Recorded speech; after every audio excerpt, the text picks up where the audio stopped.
Hello, good evening, good afternoon, or good morning, wherever you're listening to this LinkedIn Live. My name is Naishad Gadani, and I'm coming to you from Melbourne.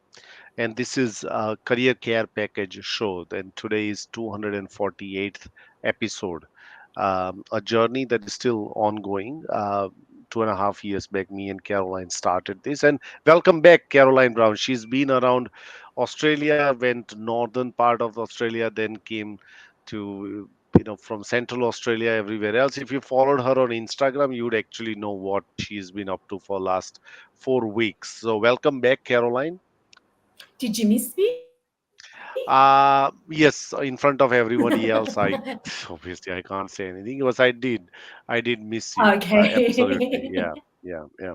But welcome back. Today we are absolutely excited to have Thank you. Gauri here, and she's a recruitment extraordinaire, and she's been around recruitment game for a long time.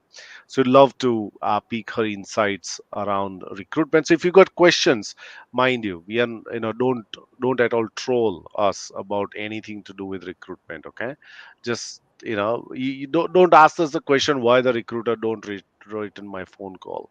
Don't ask us those questions because I don't know, maybe you need a better pitch to tell them. But welcome back, Caroline, and let's hear it from Caroline. Then we'll go to Gauri. Yeah, well, I feel great to be back, very refreshed. There's nothing like going out back to understand just how big Australia is and how little of our land mass is what we have in Melbourne or the major cities. And it just gives you a really fresh perspective. It was just stunning, actually. So I'm back. Still half there in some ways. So if I don't make any sense, that's that's what's going on. But really excited to speak to you, Gauri, because it is a bizarre time in the employment market. I think just border closures and of course skill shortages across a number of professions, but there's been a real trickle effect down in other areas as well. What I did notice when I was up north, went up as far as Mount Isa and then across to Tennant Creek and down to Alice Springs, that there are significant skill shortages in all sorts of areas, in hospitality, management, environment, mechanics, just everywhere.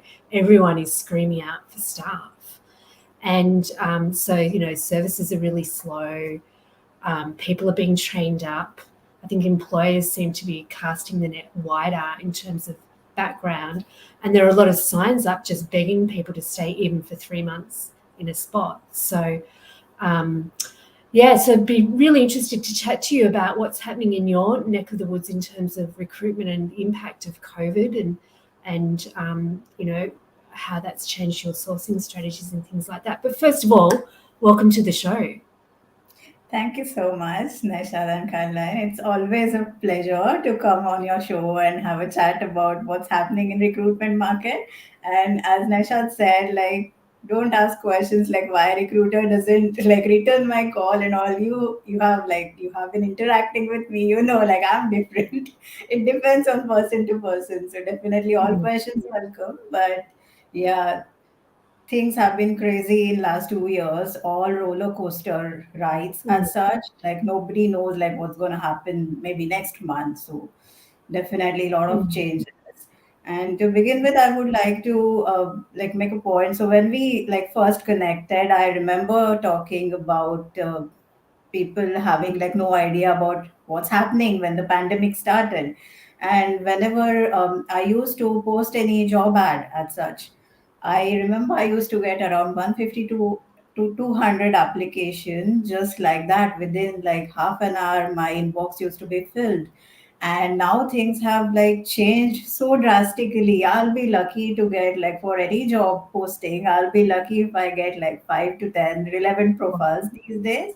So whatever we say, like there's a talent crunch or talent shortage is going on, recruitment world is like exhausted. Recruiters are mm, so tired and burnt out as well. Definitely, I mean, start of the pandemic and now where we are, things have changed drastically. And I mm, don't think is like there are very few people who haven't like changed their jobs as well. If like we look in our network as well, I think everybody has like switched once or twice, Mm, definitely. mm, And I think the motivation factor changed a lot as well, because it's not about only about salary hike or definitely, people are interested in what sort of roles they are going for as well, but it's more about having that balance of healthy lifestyle, having like work-life balance as such. Um, People are more particular about their mental health, their physical mm, well as well, and along with that, they want to enjoy the work that they are doing as well. mm, So change as such is two ways, definitely. So candidates are more interested in what the employer has to offer as well. mm, And I've seen companies as well trying very hard to achieve that or retain the talent as well, whatever they have. mm, People like companies are more focused on like changing their policies or making it more people friendly as such, and trying to give all those benefits so that the like everybody can have like all like work life balance as such, and mm, looking after their physical, mental, emotional well-being as well. So that's mm. the main difference I could see in this market. Mm. So, Gauri, just if you maybe give people a background of who you're recruiting specifically, as well, because there are, greater skill shortages in some areas compared to others. So, what sort of roles are you most filling and struggling to fill as well? So I am in, so throughout my experiences in technology hiring, I'm a Mm, IT recruiter. I have handled almost everything in technology. Earlier, my portfolio was mainly project services. So business analyst, project managers as such. And recently I have moved to another role wherein I am looking after SAP market as well. mm, Uh, Particularly, so if I have to look for any developers like Java developers, full stack development, it is very hard these days to get like relevant profiles. And definitely, because of this talent crunch, the salary perspective as well changed a lot as well. People started asking for more and more money in last couple like 2 years, and employers agreed as well. mm, And since now, because of things are starting to stabilize a bit as well, borders are opening, people have started traveling again, employers are looking after other options as well, like maybe getting people from on or like off like onshore offshore travel again has started, and there are some employers who can sponsor visas as well. So definitely, there are still high salaries going on, but companies are more interested in having that balance across all the teams as well. So mm, that will be interesting to see how the market changes in couple of months now, because I think role wise as well, we have started seeing a lot of redundancies or restructuring as well because of all these changes in last 2 years. mm, So it will be interesting to see how market turns around in next couple of months. mm. But Absolutely. yeah, So as you my said, whole yeah, experience is in like IT technology yeah, hiring, and there like we are struggling big time. yeah. Yeah. So as you struggle to fill the roles, obviously you will adapt to new ways to find people, new ways to source candidates. So what has shifted in terms of how would you approach, or recruiters are approaching to find relevant candidates for that? I've heard stories of if you've got a lot of people who do not even have adequate LinkedIn connection, LinkedIn profile is dormant too, and they've been quite significantly hit by recruiters of asking them to appear for interviews or being shortlisted for jobs and everything. What are some of the ways that you have seen recruiters have shifted in terms of sourcing candidates or talents? Yeah, so definitely, as I said, if I post a job ad, I will be lucky to get like couple of relevant profiles. So everybody tried headhunting as well, big time. So I think consultants used to joke around like how many calls they receive during a day. It's like the scenario was completely changed, and I think everybody used to get 10 calls from 10 different recruiters for 10 different roles and such, and everything is competitive. And there this comes as in like what else the employer can offer. So candidate perspective has as well changed a lot. Sourcing wise, definitely still big time. I would say main thing is networking, and how strong your connection is, because employers rely heavily on references. Because of the situation, a lot of employers have to change their recruitment process as well. So main focus was making the process short and impactful as well. It shouldn't be like too small, like short as well, too quick as well. But decisions has to be made like comparatively quickly. And they have like got rid of like maybe from 4 rounds. Everybody I think is sticking now to 1 or 2 rounds of proper interviews. So people rely on the network and references heavily, because people want to work with people who they know. And as I said last time as well, if Naishad or Caroline is, you guys are referring somebody to me, I know that, I mean, you are responsible people as well. I know you, like we have interacted, and a reference coming from you will definitely have that much of, like, I'll have confidence in that profile as well. So profiles coming through any referrals are always top priority. And then there is a heavy focus on training as well. So I could see a lot of people could come back to IT as well, or maybe non IT. I mean, I have seen my friends working in childcare industry or some other industries as well. They had done like different courses, short courses in IT as well, and they prepared for the interviews. And a lot of them got good opportunities, like they are with well known, like couple of them are with big four banks, good companies as such.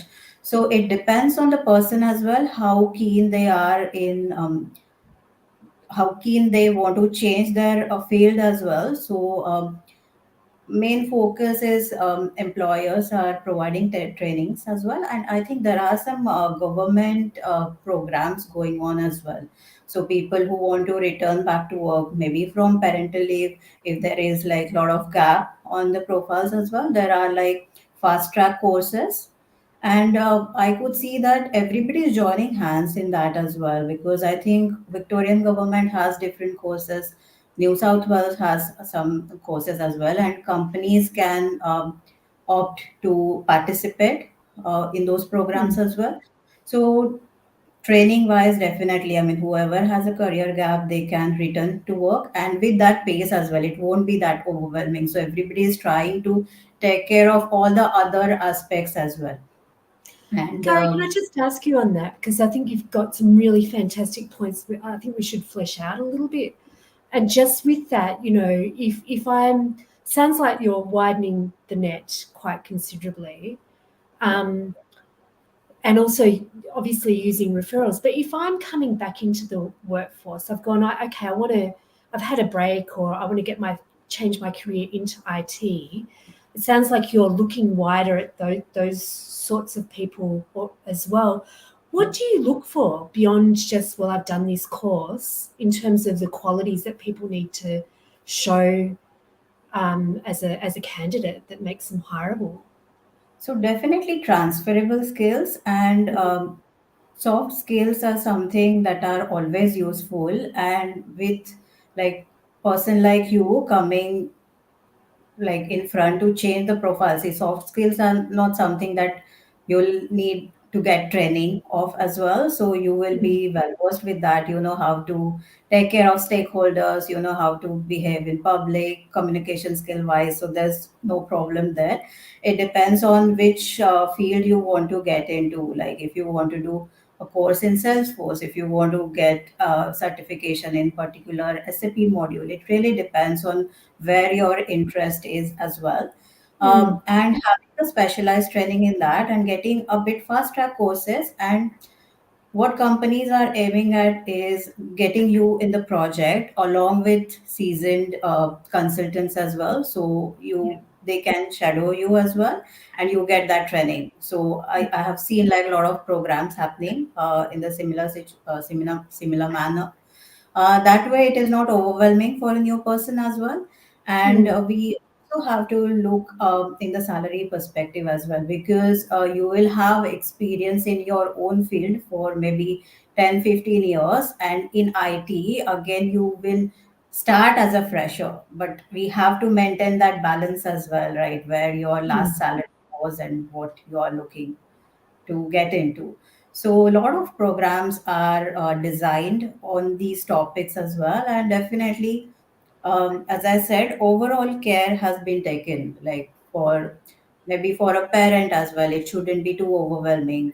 Timing wise, it is all flexible, and yeah, and it depends on the person as well, how much that person is willing to put the efforts in. But yeah, students as well, graduates, fresh graduates, there are like a lot of fast track courses that companies offer to Mm. get them started with the project. And the process used to be very slow initially, like earlier, like before pandemic. But these days, people are getting chance to work on live projects along with like experienced people, and Mm. that helps a lot. Mm. We've got a question which we've kind of addressed, but I think maybe to answer it specifically, what about career gaps? Can we just use COVID and world uncertainty as an excuse to why we have a few career gaps? What are your thoughts? Um, yeah, I mean, everybody understands. I mean, nobody is too picky these days. I mean, whatever the reason is of the career gap, I think the key here is being very transparent. Mm. Whenever possible, if you know the hiring team, just get in touch with them, try to explain the profile, like just have the communication, try to explain, because sometimes even hiring managers are concerned if there are like too many gaps. And it depends, like if you have done contracting previously as well, then there used to be very short contracts as well. So it really depends like why there is a gap in the profile. But I think being very honest and having that discussion with the recruiter or hiring manager helps you to get through the like initial stage at least. Mm. Because Yeah. main thing is everybody is looking for right person to join, who is capable of doing the job. So gaps in the profile, it doesn't matter much. Mm.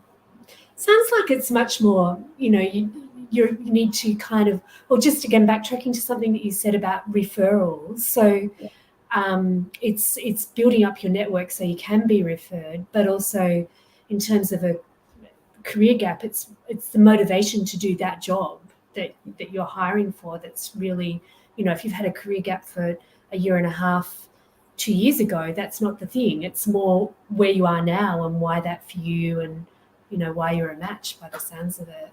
Yeah, Yeah. that is there. And definitely, I mean, as I said, it really depends on that person's, like whoever is coming back from the gap as well, how much effort they are willing to put in as well. Mm. Because people excel a lot. I mean, we have seen the results as well. Because initially, I think those government programs are kind of on internship basis as well, and depending on the person's performance, the Mm. companies can decide whether that person can be like come on maybe fixed term contract or can become permanent as well. So Mm. it depends on. So at the end, it all depends on how you perform. Mm. I think Gauri, the program that you're talking about is called Digital Jobs Program that I'm part of, which I think has really significantly helped in a lot of people, especially coming from a different background and kind of Yeah. having that micro credentials, Yes. in various various technologies such as front end development to React to data analytics to quite interesting ones. And I have seen a lot of people getting into workforce. Yeah. using that as and obviously they also offer, a lot of people get offered a paid internship as well, where they can actually practically apply Yes. those skills in the, and some of them have been absorbed by the same organization as well. So I think it's a great trial run by Victorian government, and people who are looking to change career, if you are from a non-IT background especially, or if you've got a break, for any reason, I think it's a worthwhile program to consider. You can just put in Google digital jobs program, and every 3 months that they open up the recruitment. It's a recruitment process, but once you get through it, you're able to kind of select out of 40 different courses the one that works for you. But yeah, it's a good program. Yeah. I wanted to touch. I've recently read an article in around a lot of recruiters or a lot of jobs are being found through Slack as a networking channel. Obviously, not probably half of the world's population did not even know what Zoom, Slack, MS Teams were 2 years, 2.5 years back. Now, probably everyone knows that. But it's tricky because, Slack is not something that I can find and said, okay, so data analytics group in Slack channel in Melbourne. I can't enter that. Somebody has Yeah. to allow me to be part of it, right? Yeah. And that's the difficult part because I tried it out. I said, I've got a Slack account and I'm part of few channels. And I said, let me try it out. No, it's not easy. Somebody needs to be introduced into that account. What are your thoughts on those kind of very unconventional ways that job seekers can use to really kind of build that connection, also gain some intelligence required, because as you rightly pointed out, recruiters also wants to do their work efficiently. They don't want to advertise the role unless they have to advertise the role. Sometimes recruiters have got an idea of what employers are looking for and trying to find that before even the employer says, you know what, I'm looking for a data analyst, and there you go, you can say, there you go, I've already found one. you know so tell me about what are these some unconventional networking things that recruiters are using, and what do you think job seekers can learn from it? So definitely, I mean, these days, anything that will work, right? People or recruiters are trying their hands on everything, like almost anything and everything. So whatever works, definitely these innovative ideas are best. Um, as you said, it can be a bit tricky as well. I myself haven't tried using Slack, to be very honest, but I have been part of different groups on Telegram or WhatsApp groups. It is a very similar situation. Definitely, somebody has to invite or add you to that group as well. It's a private channel on Slack. It is a good platform for companies to promote their maybe roles or work that they are doing as well. So it gives a good platform for maybe startups or small companies as well. And people have choice. So once you enter in those like channels as such, I mean, you can participate as well, actively participate.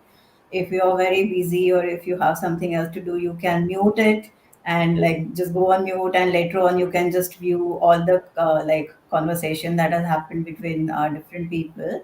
But again, key to this is networking itself. Through these channels as well, you get to know many people as well. You can like put your views out there. So Telegram groups, Slack, different groups on LinkedIn, these networking events, I feel that they are very similar. And right now, as I said, people are looking for something more than just the role and salary as well. So, how the candidate experience is. So, that way, I think startups or small organizations can utilize this platform really well, because you can give that good experience. You can just explain the role really well. If people have any sort of questions, there and there the conversation can happen, then things can move quickly, and that's what is required in this market right now. So I Mm. think people are trying anything for headhunting and getting the relevant talent. It's interesting, isn't it? Because I'm just thinking, it's the same sort of thing as like being invited into a Facebook community, and a member of Female Digital Nomads. And there's lots of chat about best country to go to. I'm going to Portugal and I've got a dog, right?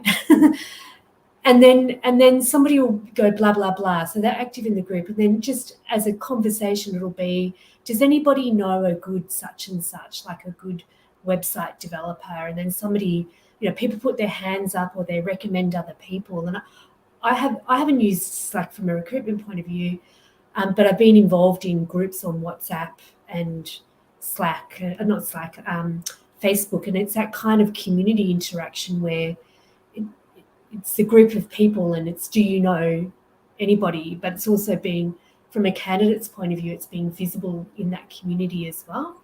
So being the helpful person that answers questions, that has that kind of visibility to other people, that just doesn't sort of, I'm just guessing, that just doesn't pop up and go, pick me, pick me, pick me. It's more, perhaps some other people recommend that person in that community too, that helps them be found.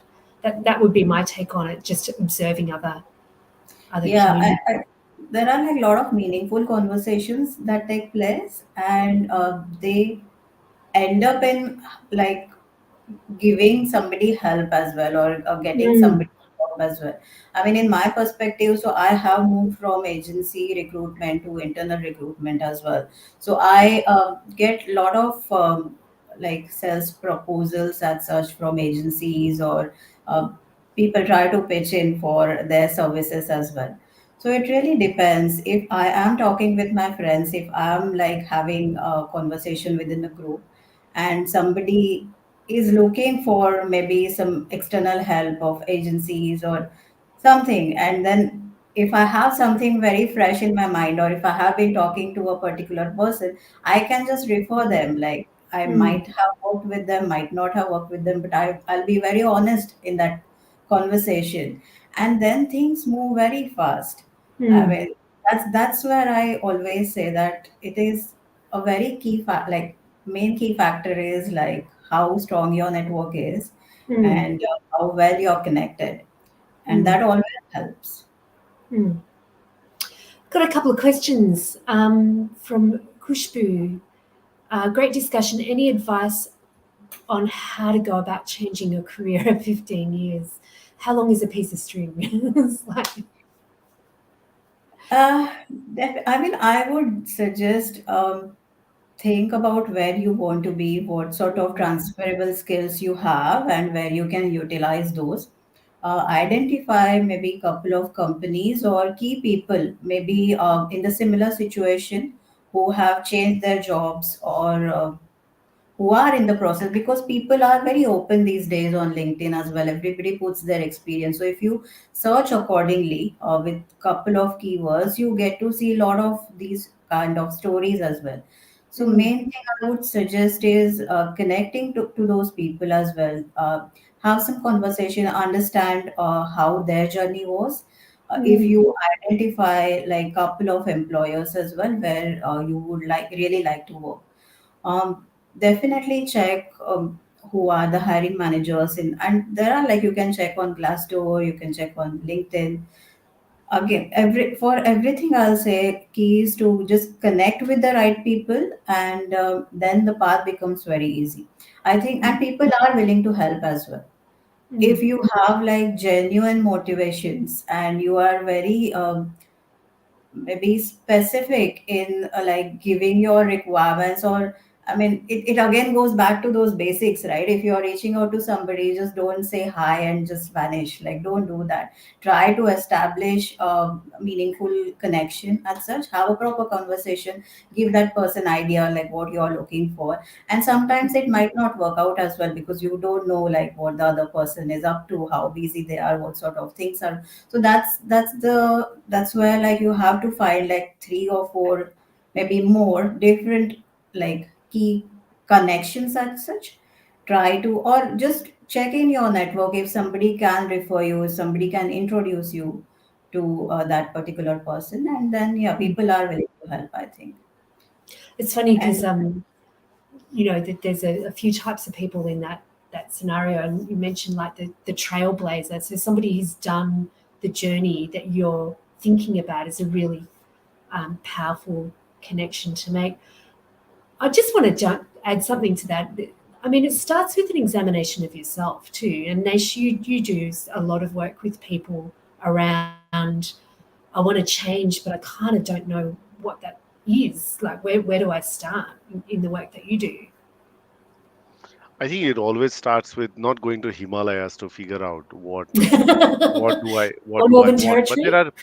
there are gentle questions. There are questions to, but obviously you got to unpack, and you must understand that you can't take a U-turn in an oncoming traffic. You have to wait for the traffic, the thinking to pass, and then you can probably take a U-turn. So first of all, not creating a kind of huge expectations of yourself that next 3 to 6 months I'm going to make that transition. It might happen just within a week too.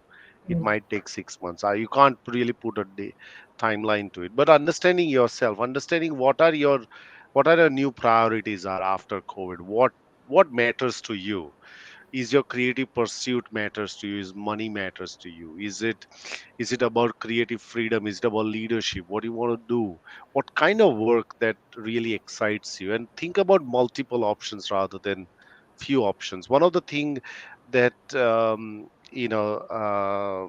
that Herminia Ibarra says in her book Working Identity, which is a very interesting book, which she talks about that in order for you to reinvent yourself, you're kind of reworking your identity. Now, Naishad is no longer a career practitioner, career counselor, but Naishad is going to be a business development manager into an education company. That means that I have to find new experiences, I have to find new networks, I have to find new people. That's where the creative collision can happen. That's where the accidents can happen. That's where the chances can happen. So it's about looking beyond the current tribe, current people, current radar that you have, and start to create new experiences for yourself. I'm not talking about professional experience, but also personal experience. Taking on something that you feel which might get you closer to what you are looking for, and going through that experiencing is very very very important, because the chances of you accidentally coming across with interesting people is much higher. I'm actually preparing, as we speak. I was working on a sketch for on a Forbes article which cited Dr. Jim Bright's work of chaos theory of careers, which Dr. Jim Bright says that embracing chaos is part of embracing uncertainty is part of it. And who thought that 2000 people who made a plan of 2020, obviously we know what happened. So planning can only work at certain extent. There's things that beyond planning. You have to embrace that the whole chaos that comes along with it, which includes dealing with uncertainty, ambiguity. And I also give an example, and we got a question as well, so I won't take long, but I give an example of driving in fog, right? Driving in fog. You consider when you're changing, transitioning, you're driving in fog. First rule of that is you drive slow, keep your the headlights on, keep let the wiper run at a consistent speed, right? Making sure that there is enough water in there so that the wiper has water also to use. But that's what you can do slowly, gradually. You'll be the fog will your ability to see through the fog will improve. Mean the fog may still be there, but you become more accustomed to that as you drive further and further, and you're kind of starting to imagining working through that uncertainty. And that's very very important in my view to consider that. So taking steps is incredibly important too, rather than thinking about that maybe this is what I can do. Calling up five people and say, hey, I want to become a fund manager, tell me more about it. Can I be a fund manager? Tell me more.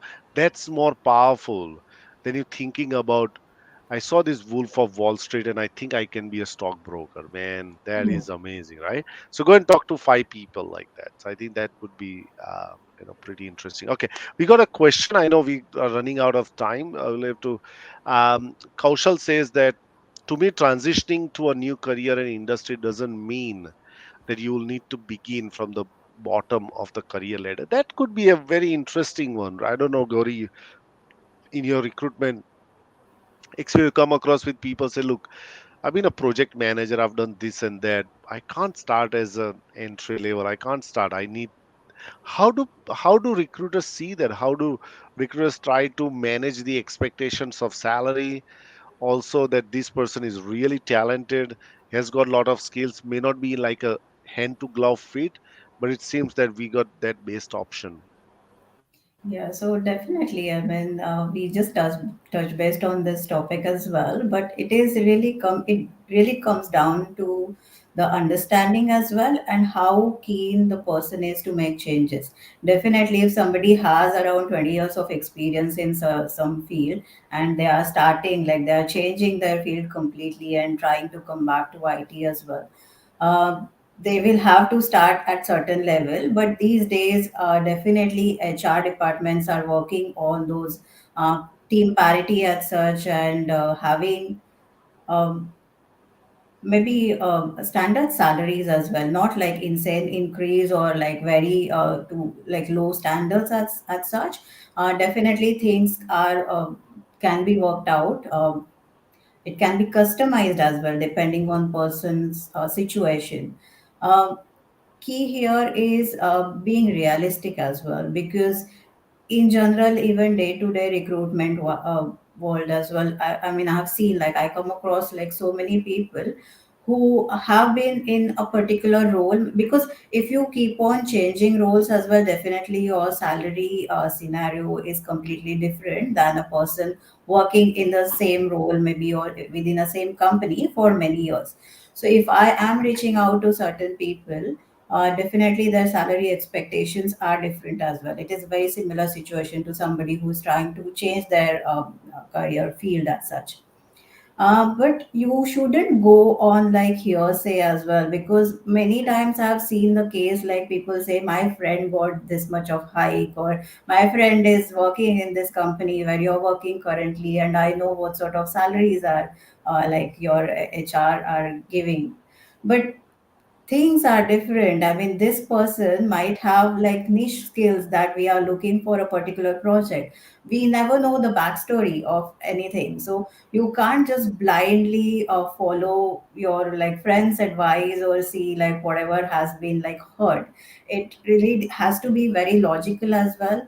Uh, Depends on like what the person can do in the particular situation, how much caliber they have, what are the transferable skills as well. And nobody wants to have, because everybody knows if your employer gets somebody on very low salary, that person is not going to be happy, and that person will leave like within a week's time as such. And these days employers are trying very hard to retain the talent as well. So definitely there are discussions within like hiring managers and HR departments as well, and people are getting like salaries that they should be getting. So it's not like you have to start from the like very lower level and start with like minimum wages and all. It's not happening these days. Yeah, Sundar has said here, I recently transitioned from an engineering role to a technology consultant. I wasn't aware that such a role existed until I delved into it more. And it's interesting because, like, we do talk about transferable skills. So, as an engineer, I would assume, depending on the type of engineering, that a lot of your role is consulting, project planning, project managing, which could lend itself to, a technology project that you're planning and, bringing together stakeholders into the room, doing risk assessments, like all of those softer people-based skills from one, field to the next are very, very transferable. And I think, yeah, you're gonna people do take generally a step back, but I guess how big a step back it is how much you identify what you can bring and what is actually relevant to the next role. So I think the mistake that people make is like they talk about their transferable skills, and people go, oh, it's leadership, supervision, teamwork, communication.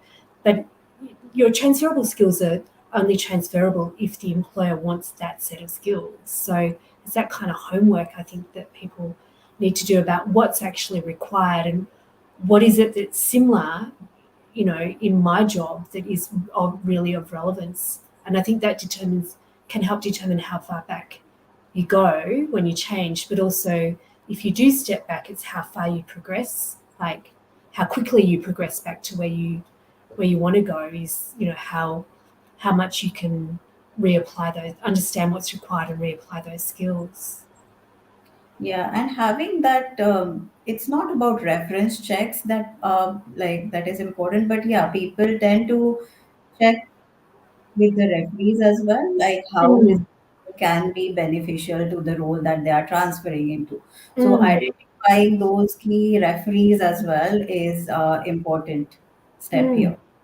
Yeah, People absolutely. who you are putting as a referee need to know like where you're applying, what sort of role you're applying, and when they have worked with you or whatever like duration they have been like they have seen your work, those memory I think needs to be refreshed as well, because a lot of times I've seen like people have no idea when a recruiter calls, they are surprised like, okay, I need to What? reference, and then it is very hard to recollect incidences maybe that like couple of years back. So it's always a good idea like to give the idea to key people as well when you're making those moves. Mm, absolutely. Yeah. Excellent. All right.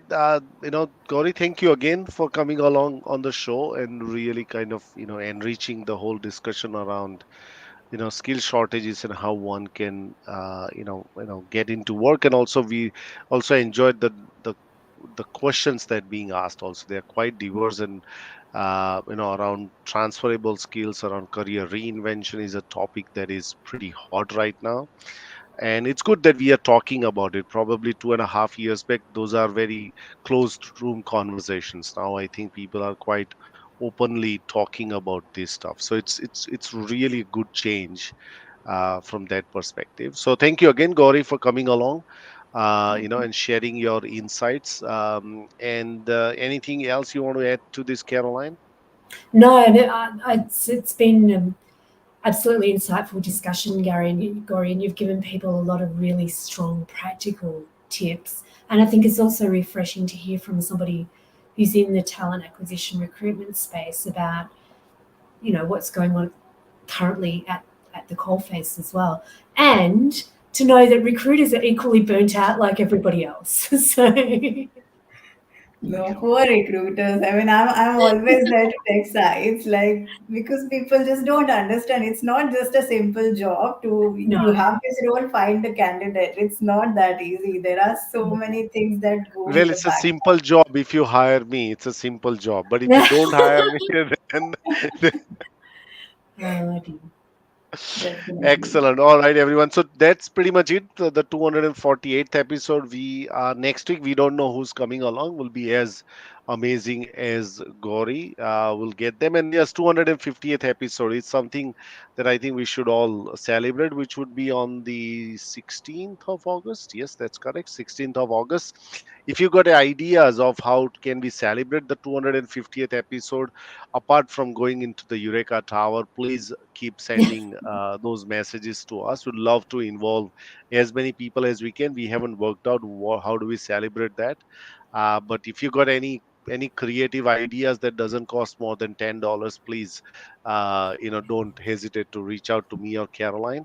And please like our YouTube page if you haven't done that, and follow the LinkedIn hashtag career care package.